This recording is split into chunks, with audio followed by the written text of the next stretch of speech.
বেকারদের আর্থিক সহায়তা দিতে ভোটের আগেই যুবসাথী প্রকল্পের ঘোষণা করেছে রাজ্য সরকার। এই প্রকল্পে আবেদন শুরুর কয়েকদিনের মধ্যেই গোটা রাজ্যে প্রায় লক্ষ লক্ষ যুবসাথীর আবেদন জমা পড়েছে। কলকাতা থেকে শুরু করে প্রায় প্রতিটি জেলাতেই যুবসাথী প্রকল্পে ১৫০০ টাকা পাওয়ার আবেদন করতে আগ্রহীদের লম্বা লাইন পড়ছে। একই ছবি দেখা গেছে রায়গঞ্জেও। যুবসাথী প্রকল্পে বেকার ভাতা পাওয়ার জন্য ন্যূনতম শিক্ষাগত যোগ্যতা মাধ্যমিক পাস হতে হবে বলে শর্ত দিয়েছে রাজ্য সরকার।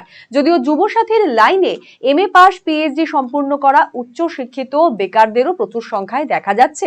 এমনকি যুবসাথীর লাইনে দেখা যাচ্ছে ইঞ্জিনিয়ারিং পাশ করা পড়ুয়াদেরও। শনিবার রায়গঞ্জ স্টেডিয়ামে যুবসাথীর ক্যাম্পে লাইনে দাঁড়াতে দেখা যায় শুভদীপ নাগ নামের বছর 29-এর এক যুবককে। তিনি সিভিল ইঞ্জিনিয়ারিং এ ডিপ্লোমা করেছেন, কিন্তু তারপরেও এ রাজ্যে কোথাও কোনো কর্মসংস্থান নেই। কোম্পানিগুলি রয়েছে অন্যান্য রাজ্যে।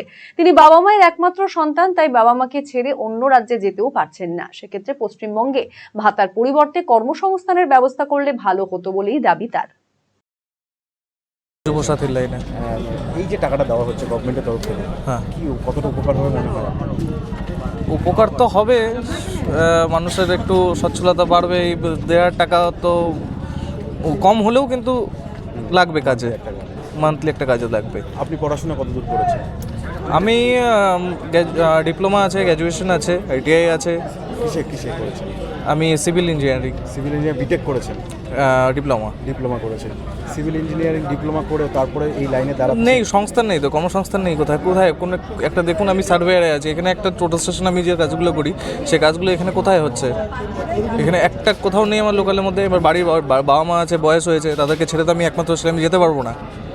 সুতরাং থাকতে হচ্ছে আমাকে এইভাবে। এখন যে পড়ার দোকানে যেখানে কোনো একটা কর্মসংস্থান খুঁজতে হচ্ছে, সেখান থেকে এখান থেকে যদি পাওয়া যায় তার জন্যই করতে হচ্ছে। আবেদনকারীদের লাইনে দাঁড়িয়েছিলেন কমল বিন নামের এক প্রৌঢ়। তিনি তার মেয়ের জন্য আবেদন করতে এসেছেন। তিনি জানান, সরকারি প্রকল্পের অর্থ বেকারদের কিছুটা সুবিধা দেবে, কিন্তু রাজ্যে চাকরির অভাব এটা বড় সমস্যা। টাকা না দিয়ে চাকরি দিলে ভালো হতো বলে তার দাবি। কি মনে হয় যুবসাথীর এই টাকাটা কতটা উপকার হবে? আমার তো মনে হচ্ছে যে পুরোপুরি সাকসেসফুল হবে। আপনি কার জন্য লাইনে দাঁড়াবেন? মেয়ের জন্য। কোন ক্লাসে পড়ে? মেয়ে এইচএস পাস। এই টাকাটা দিয়ে কি হবে, কি করবে? কী হবে এখন, ওরা যতটুকু পায় আর কি, বেকার সমস্যা আর কি, বেকারে যতটুকু কাজে লাগাতে পারে আর কি। সমস্যা চাকরিটা বরঞ্চ এই টাকা না পেয়ে যদি চাকরি পেত অনেকটা কাজে লাগতো। ১,৫০০ টাকা দিয়ে কী হবে? তবু এখন সরকার দিচ্ছে যখন, দেখা যায়। আপনি কিংবা আপনার প্রিয়জনের চিকিৎসার প্রয়োজনে চিকিৎসককে দেখাতে চাইছেন? তাহলে আজই যোগাযোগ করুন রায়গঞ্জের নির্ভরযোগ্য চিকিৎসা প্রতিষ্ঠান নিউ বেঙ্গল মেডিকেলে।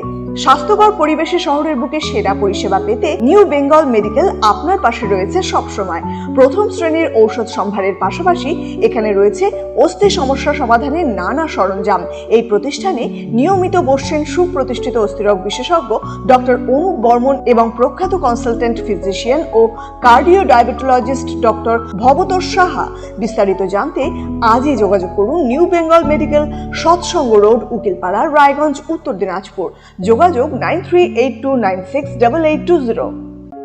আমাদের এই ক্লিনিকে সমস্ত রকম দাঁতের চিকিৎসা করা হয়, যেমন দাঁত তোলা, আরসিটি, দাঁত বাঁধানো, দাঁতের ফিলিং এবং আরো বিভিন্ন রকম সমস্ত রকম আধুনিক পরিষেবা এখানে দাঁতের দেওয়া হয়।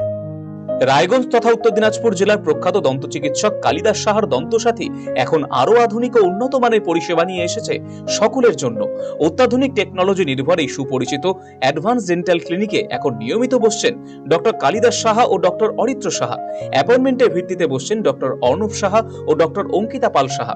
তাই দাঁতের যে কোনো ছোট বড় সমস্যার সমাধানে আজই আসুন দন্তসাথী, রায়গঞ্জ, উকিলপাড়া, রামকৃষ্ণ আশ্রম ও মার্চেন্ট ক্লাব মাঠের সন্নিকটে।